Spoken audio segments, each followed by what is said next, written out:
I'm কসকস বাজার ঢাকা থেকে ট্রেনে উঠে নাম পা একটা ঘুম দেওয়া পরে আইসি আমি কক্সবাজার তে ট্রেনে নামলাম নামিয়া হাইরা দেখি তো অবাক হয়েছি। কক্সবাজারের রেল স্টেশনটা অনেক সুন্দর। আমি চাই বাংলাদেশের সব কান্তে যেমন এরকম রেল স্টেশন হয় কক্সবাজারের মতন। পরে একটা উটু মামার লগে হুরাইলাম, হুরাই হাইরা হরে উঠছি নদী কতটি হাঙ্গর মাছ। মামা কইতাছে কয়টি হাঙ্গর মাছ না ডলফিন মাছ। আচ্ছা পরে আমি কতন পরে একটু দেখলাম বিউটি অনেক সুন্দর, মানে জায়গাগুলি আসলেই ওয়াও।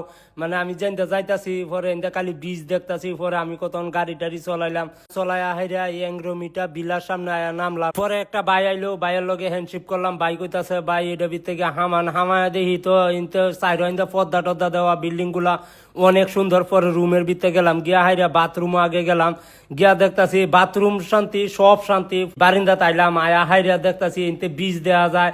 আয়ম কক্সবাজার এটাই বাস্তব।